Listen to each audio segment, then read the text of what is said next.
How's it gaming? I'm Phil in the Blanks, and welcome back to Let's Play Final Fantasy. We've done the Earth Gift Shrine, we're on to the Hellfire Chasm, and just like the Earth Gift Shrine, this is me speaking over recording in post, basically. Then when we get to the bosses, that'll be my actual talking while I'm playing sort of thing.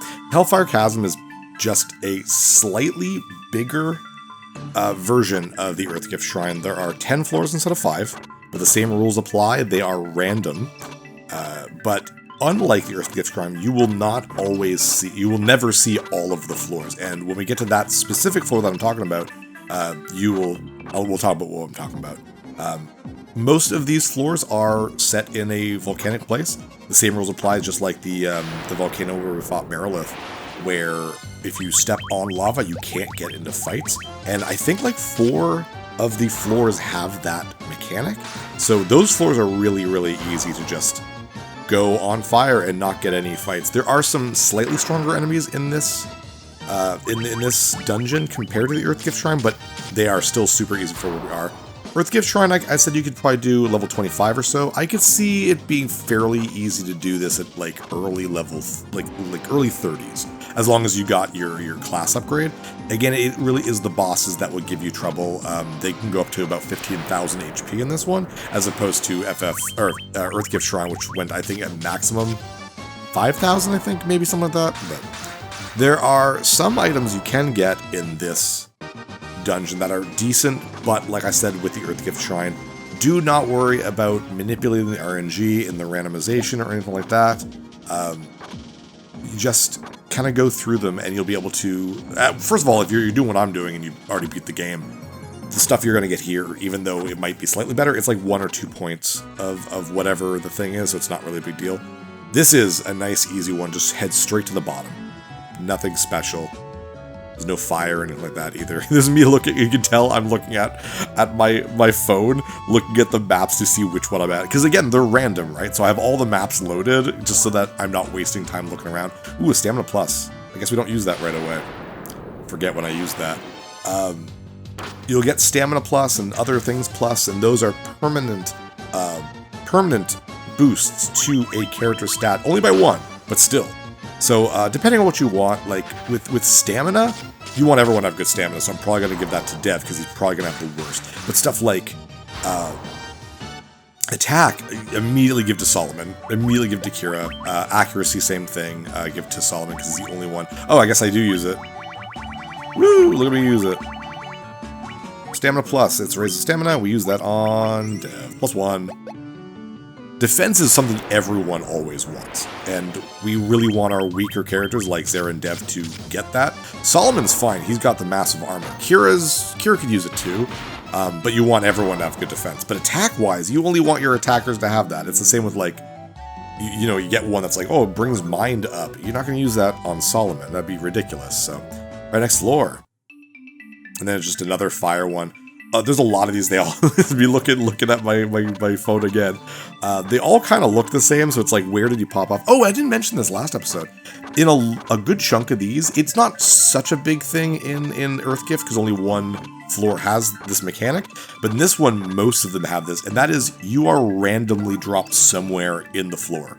So it's not always the same place. So you're like, oh, I know this one because this is where I entered the floor. No, it's random in this one. It's not so much in the Earth Gift Shrine, because 2 of the floors were super tiny, and 1 was this massive purple forest where it starts you off at the one place and you gotta go all the way around.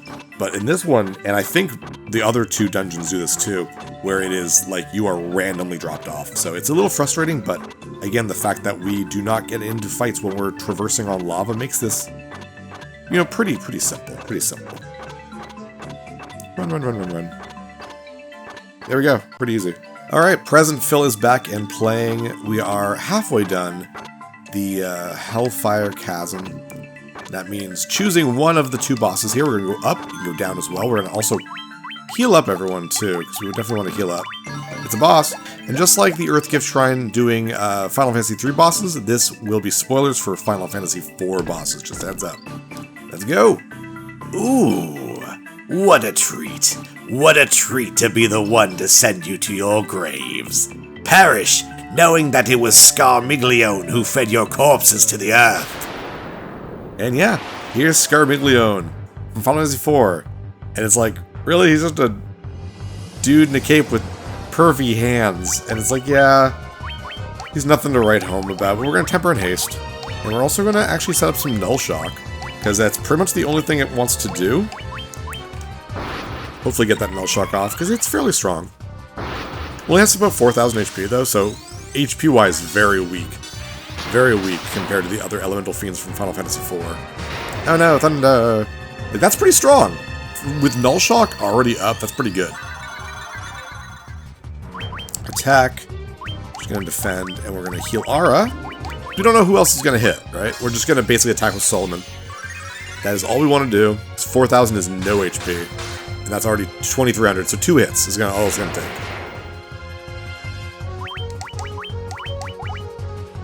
Yes. Hopefully Solomon will go first. There we go. There we go, that's done. That's it. We can go home and sleep and have pancakes in the morning. Very simple fight. But, you've played Final Fantasy IV, so you know what's happening. You've given me a fine death, indeed you have. And only in death can you know the true terror of Scarmiglione. And here's the real... Oh my gosh, look at that. That's terrifying. Yeah, Scarmiglione is the, I guess the Earth Fiend. I never really thought about that, but it's like undead. But same thing, we have to reset up our characters. It's sort of a shame. But what we really want to do is straight up use some Diaja. We're going to use some Firaga as well. Bosses are going to start having a lot more HP at this point of the game. So, it's about 7,000. It's about like 1,100 in total. Yeah, it's not a lot. I should probably just pump up Solomon. Pump up my knight. Pump him up. Pump him up. Fight the bosses. Yeah, that song. Oh, yeah, and you have poison gas. Ooh! Ooh! Ooh! That's an attack. I didn't think that was going to be like an ouchie like that. Alright, well, Healaga. Jeez. And just temper Solomon up. Let's see what happens. If as long as Zera gets that healing off first, we'll be fine, but Kira is in danger right now. Hey, come on, man. Slow White Mage? No, we're good. We're good. Ow. Wow, regular hit is nothing. So yeah, let's just keep doing that. No sense in basically doing magical attacks at this point. It's all about buffing Solomon.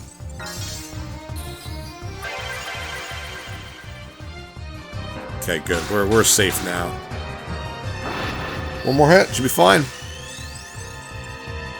Poison gas. That's pretty nasty. 476. Jeez.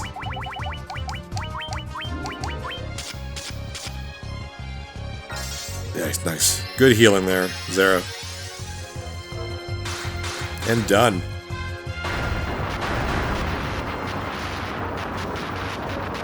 And just like in Earth Gift Shrine, we can't leave this this little room that we're in. This is a shame. Lunar Curtain.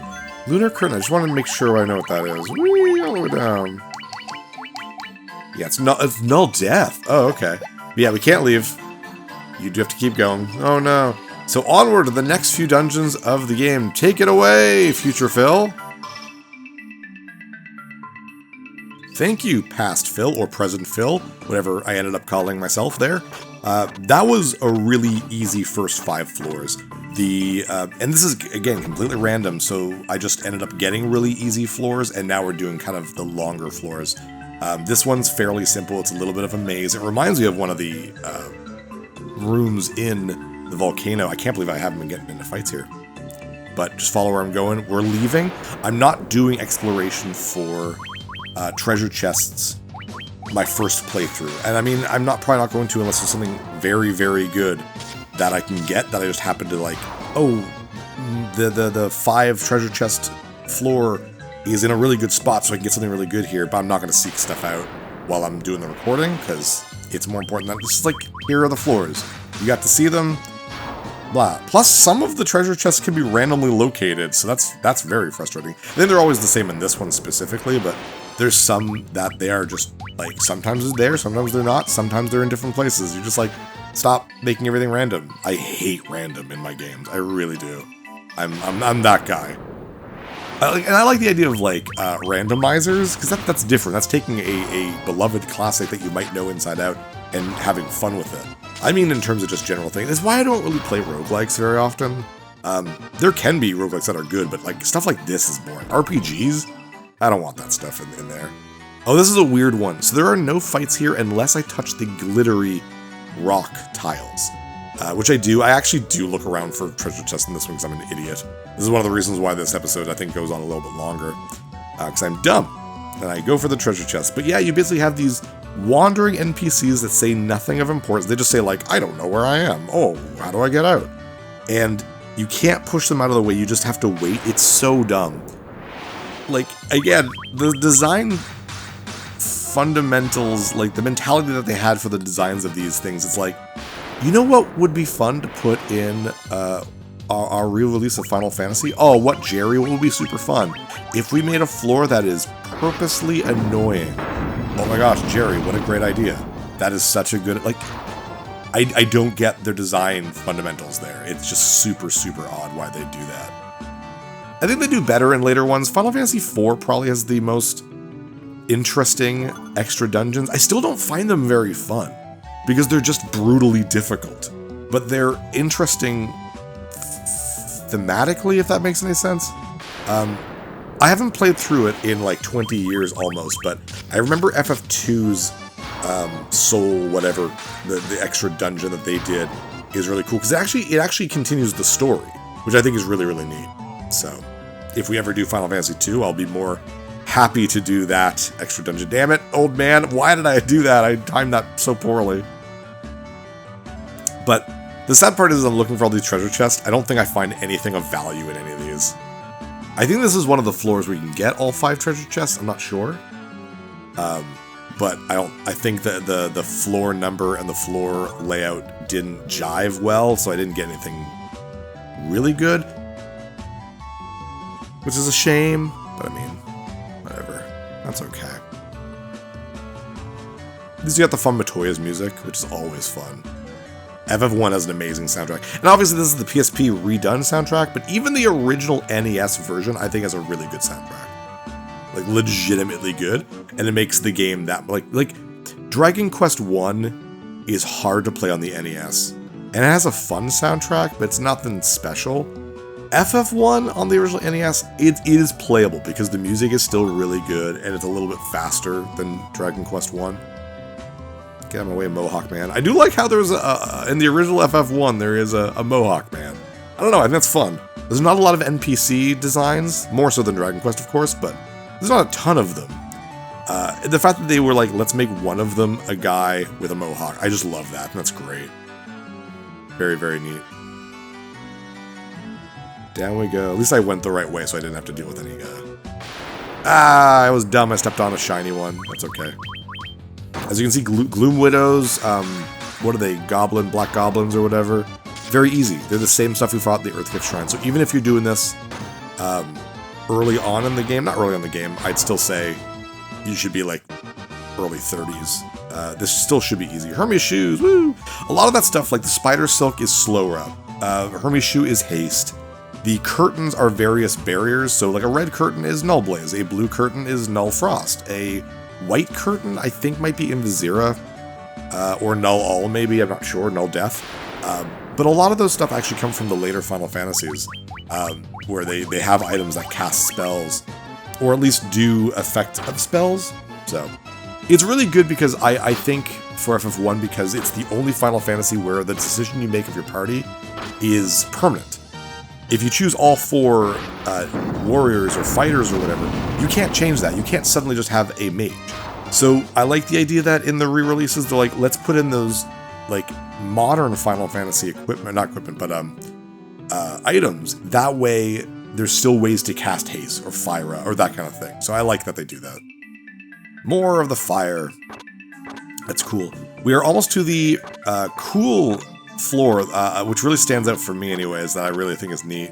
This is just, again, I'm still looking up at my phone, like, where the frig am I? There we go, I must have found it.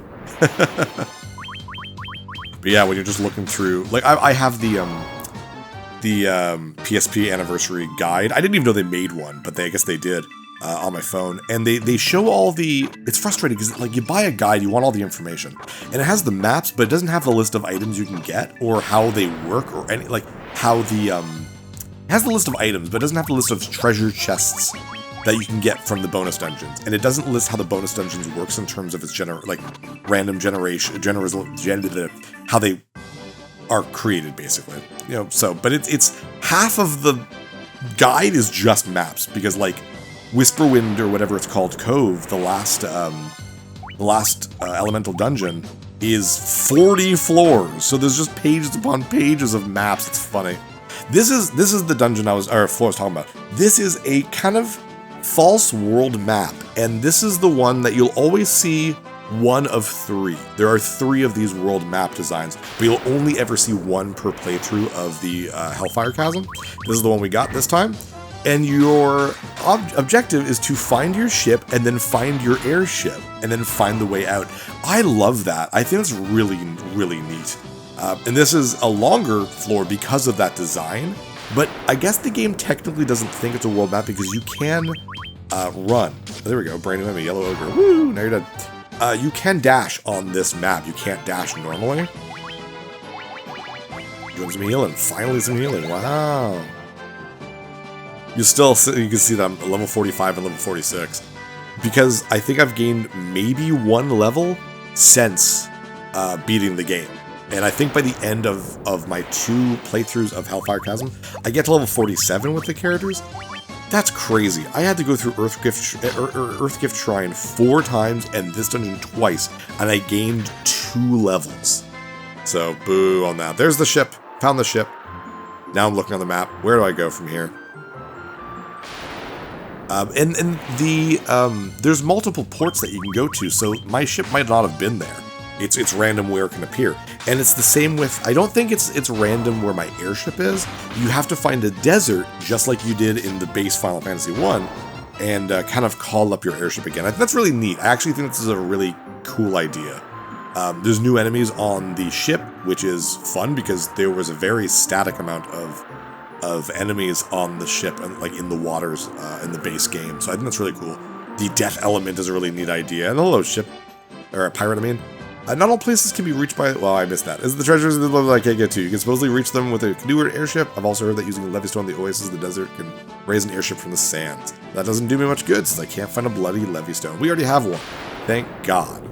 And you actually need the airship to get to this dungeon. So you do need to have done at least the ice cave because you need an airship. Because this dungeon is located where Bahamut is. It's in the Cardia Islands. And we saw that at the beginning of the episode. Where the location is there, so we just need to... Actually, we don't need to come here. We got Soma Drop, which I think is MP up. Find out in a second. Yeah, max MP by 5. We give that to Zera.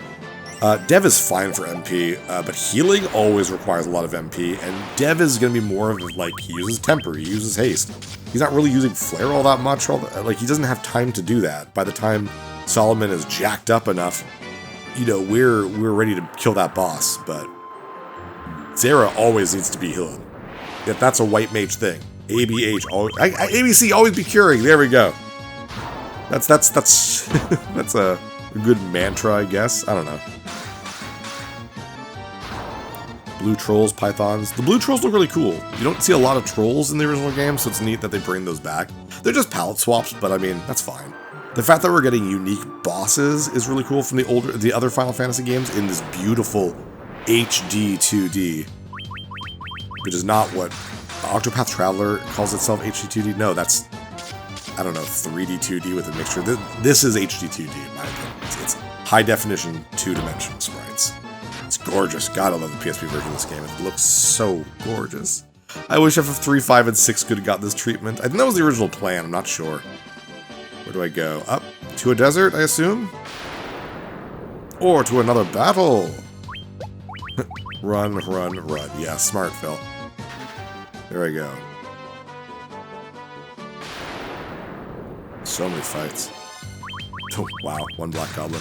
Again, these guys have like 40 HP. It's hilarious. So they don't think of what they're doing in terms of placing characters and fights, and I don't know.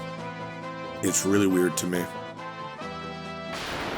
Oh, I didn't try it. I should have tried this. I don't know if you can, like, press the circle button and the select button and get a world map. I should have done that. Ah, damn. Well, I know for a fact I didn't do that, but oh well. And there's the palm tree. Go right up to it, and we get our little cinematic of getting the airship, but you can skip it, and I do. I end up skipping this, because we've seen it before. It's the same thing. Good thing you have the Levy Stone. It's a good thing it doesn't, like, disappear after you get the airship. I mean, obviously, gameplay-wise, they just make it so it didn't, but, like, lore-wise, it's cool that it stuck around. There you go, airship. And now you just gotta find a way out. But at least you're basically free from fights at this point. Whee! Now we can explore, and I do a little bit. I try to find... I gotta follow the landmass a little bit to see if I can find some treasure chests. Here I have a rough time landing the damn thing. So, oh, damn. There we go. A Warhammer. Pretty cool. Is that what I use for Zara? I think it is. Yeah. 27 to 39. She's not going to be attacking very much, but it's nice to have an extra little thing there. Just in case you're one of those crazy people who does a playthrough of 4 white mages, which was in the old Nintendo Power. That was actually something that was a challenge that Nintendo actually like gave out to players. Like, can you beat the game with the hardest party ever? It's 4 white mages, and that's not the hardest party. But yeah, I think having just one thief is probably the hardest thing in that entire game if you were to do it. But 4 white mages is doable. I've never done it. I have beat the game with 4 warriors, though. That was fun. But anyways, we reached the exit here, back to Present Phil. Alright, Present Phil back. Last floor. Yeah, not a crazy, frustrating dungeon. 10 floors really isn't that bad. So, not bad. Anyways, let's heal up very quick. Ooh, we're low on MP, jeez.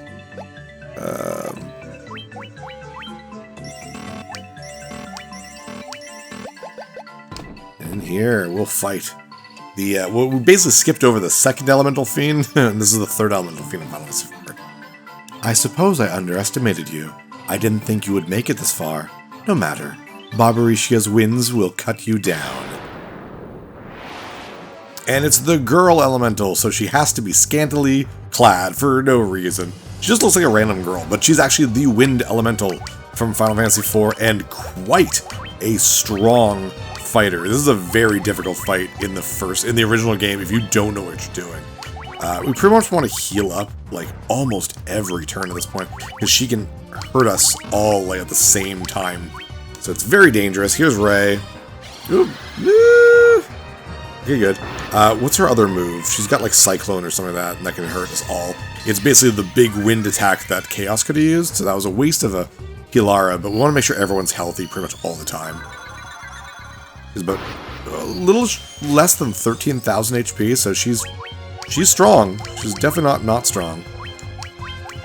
Keep going, though. And we don't have, like, a null wind, so don't worry about that type of thing. I'm just gonna keep going, and, he's both our fighters. We actually really want Kira to be part of this, too. Jeez, smack attack. That hurt a lot. It's okay. With us constantly healing, we'll be fine. It's okay if you need to take, Dev out for a round to feed an ether. There we go. We're doing a lot of damage already, so that's definitely good.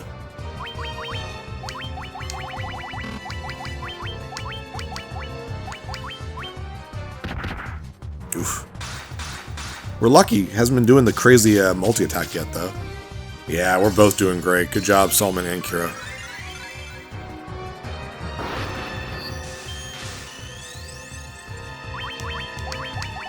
We have enough MP to do this, yeah, 4 more times. That's great. So we shouldn't have any real problems. Yeah, she's not doing that. Cyclone. I don't know why. It's fine by me. Makes my job easier. We should get a sword from her, too. I don't know if it's a guaranteed drop. It'd be really nice if it was. We'll do Hilaga. Solomon's taking a decent amount of damage at this point. Do Cyclone. I want to see it. No, I want to see Cyclone. Damn you. There we go. Okay, cool. Not too bad. That is 2 of the 4. This will cause us to leave the dungeon.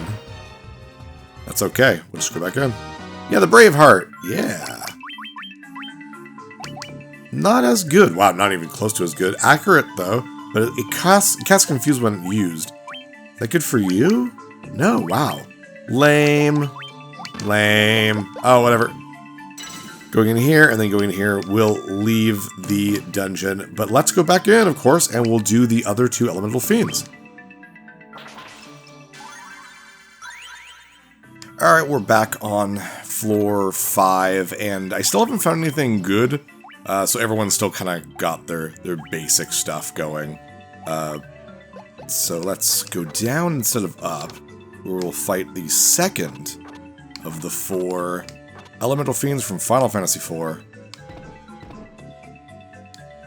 You're just in time, my little playmates. I get so lonely here. Won't you keep me company? And, Cagnazzo is a bit of a pushover in this one, actually. It's a rather rough fight in the original game, but he's only got about 8,000 HP in this one, so it's not super difficult. Pretty much the most powerful thing he can do is Tsunami attack, which isn't crazy. I'm just going to heal Lara pretty much every turn while we make sure Solomon is ready to dish out some damage. Get Kira to join in maybe, but this should go fast enough that we don't really need to. Like, yeah, regular attacks are fine. It's really just the Tsunami. Nothing we haven't dealt with before.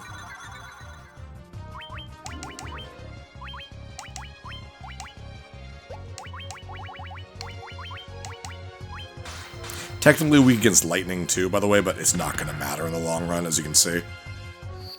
We'd use that. I mean, we got a lot of MP. Dev's got over 600 max MP right now, so it's a shame that there's not a lot they can do. Like, it's a shame that there's all these extra weapons and stuff for all the all the martial characters. Like, there's not like a new like level 9 spells or something. Let's use Thundaga just to see. But it'd be cool if there was like, all right, here's Thundaga. Just available in these things. I don't know, it'd be just cool to see something unique to get the other, like, the mages up to snuff. But no, they didn't do that. Huge shame. Huge missed opportunity. Like 400. Like, it's not horrible, but... Wow, you're not going to use it? We're really not going to see it? We didn't get you to see Cyclone with, what's-her-face, and we're not going to see Tsunami with you. It's such a shame. We're missing one of these really cool animations. Well, you're dead probably now. Yeah, that was fast. Oh well.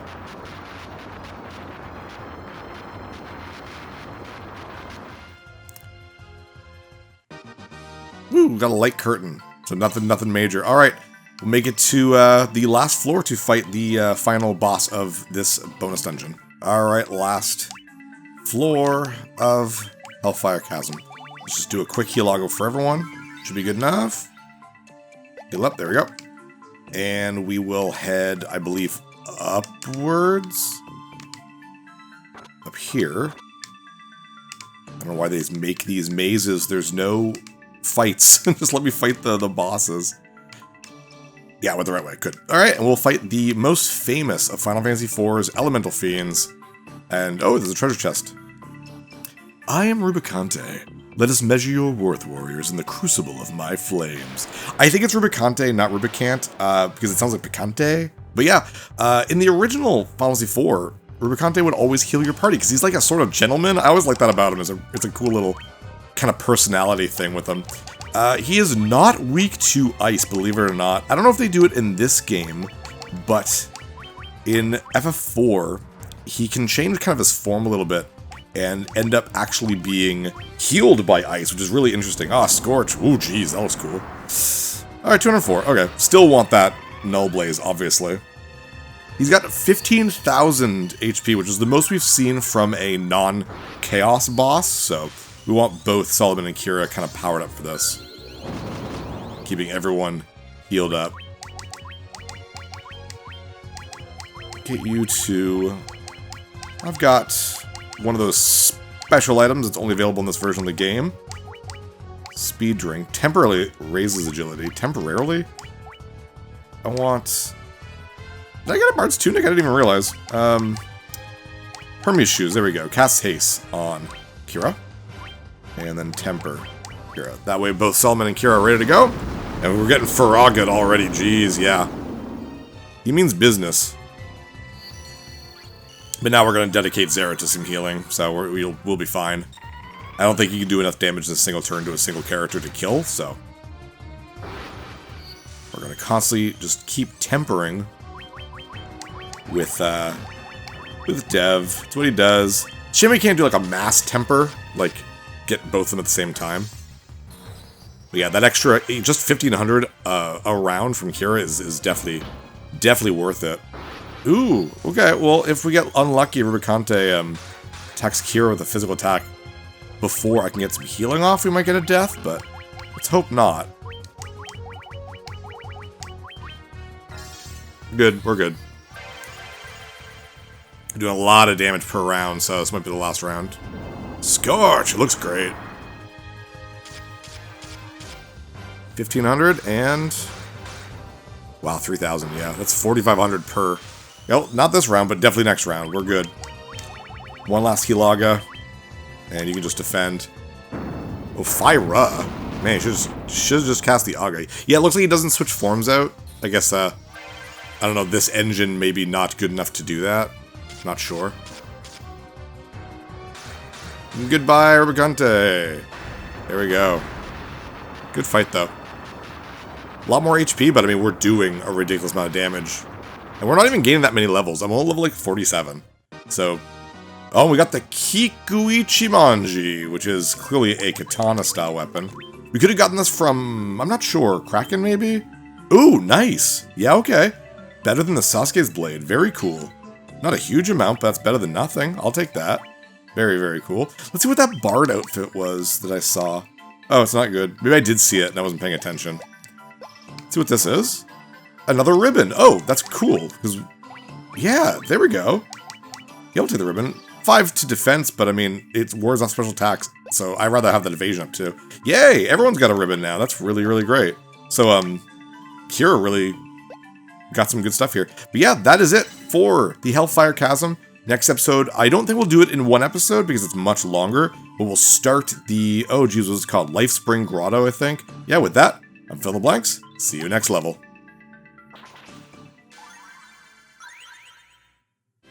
Hey, thanks for watching. If you liked this episode, click that subscribe button and hit the bell icon to know when the next episode is up. If you want to support my channel, share some videos with some friends and consider supporting me on Patreon.